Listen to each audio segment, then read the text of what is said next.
Si vous suivez cette chaîne depuis un moment, vous savez que je critique souvent la méthode scientifique.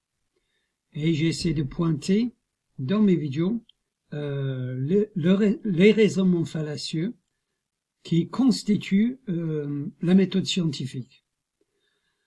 Parce qu'il y en a beaucoup. Et un des raisonnements fallacieux est le raisonnement inductif, l'induction. La méthode scientifique moderne est basée sur le raisonnement inductif. Et j'ai souvent critiqué ce raisonnement, car ce raisonnement dit que si je vois quelques cas particuliers d'un phénomène ou d'un fait, je peux extrapoler pour en faire une règle universelle pour tous les temps et toutes les époques. Et l'exemple qui est souvent donné pour réfuter le raisonnement inductif est le fait que des scientifiques ont vu beaucoup de signes qui étaient blancs, et donc ils ont conclu que tous les signes sont blancs jusqu'à ce qu'ils trouvent des signes noirs en Australie. Donc un raisonnement inductif est fallacieux parce que on ne peut jamais compléter l'induction. On ne peut jamais voir tous les cas passé, présent et futur d'un phénomène. Mais le raisonnement fallacieux est le socle, la fondation essentielle de la méthode scientifique moderne. Mais quand j'ai critiqué cette méthode, j'étais loin de penser que le raisonnement fallacieux pouvait conduire à la mort. Et oui, le raisonnement fallacieux, dont est basée la méthode scientifique, peut conduire à la mort, et nous avons ici un exemple tragique d'une jeune fille de 12 ans qui est morte parce que les scientifiques, dans ce cas les médecins, ont appliqué jusqu'à l'outrance le raisonnement inductif. Écoutons cet extrait. Du sein, c'est ce qu'on vous raconte ce matin sur Europe 1, la souffrance d'une mère dont la fille est décédée à peine entrée dans l'adolescence. Chilo avait un cancer du sein, mais à 12 ans, lui ont dit les médecins, ça n'existe pas. 4 mois, ballotté de spécialiste en spécialiste, avec dédain parfois, jusqu'à ce qu'on lui découvre très tard, trop tard, un angiosarcome mammaire. L'enfant décède en décembre dernier, 9 mois après les premiers symptômes. Aujourd'hui sur Europe 1, sa mère dénonce l'incompréhension des médecins.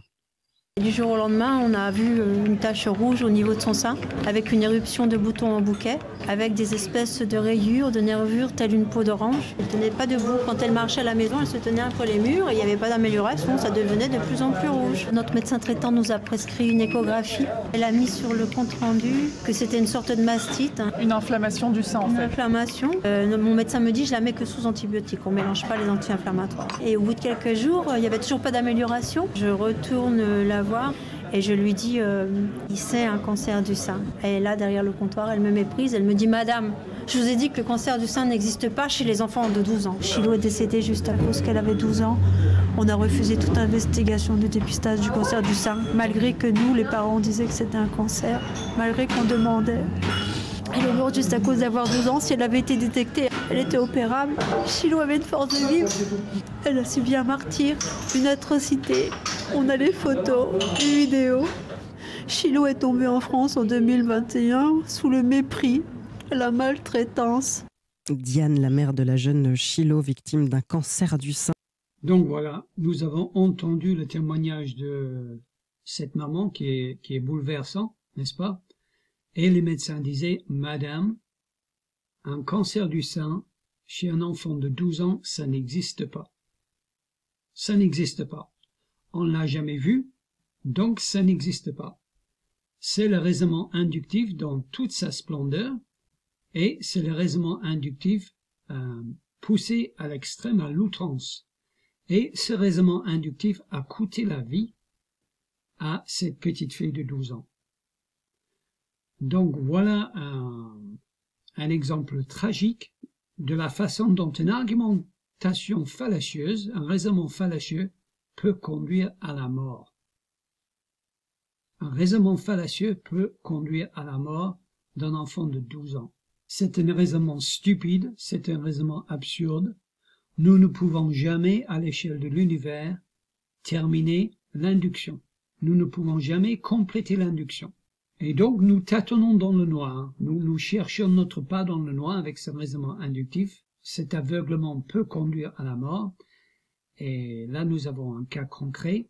Et après, quand nous pensons que ces gens-là prétendent nous dire non seulement ce qui se passe aujourd'hui, et ce qui a coûté la vie à cette fille, qu'un cancer chez un enfant de 12 ans, ça n'existe pas, mais ces gens-là, ces scientifiques-là, prétendent avec ce même raisonnement nous dire ce qui est arrivé il y a 1000 ans, il y a 3000 ans, il y a 10 000 ans, et même il y a des millions et des milliards d'années. C'est un raisonnement totalement absurde.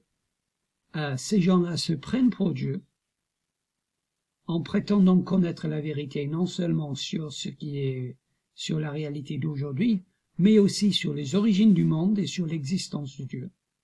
Et de temps en temps, ils sont démasqués, et aujourd'hui, c'est dans des circonstances tragiques.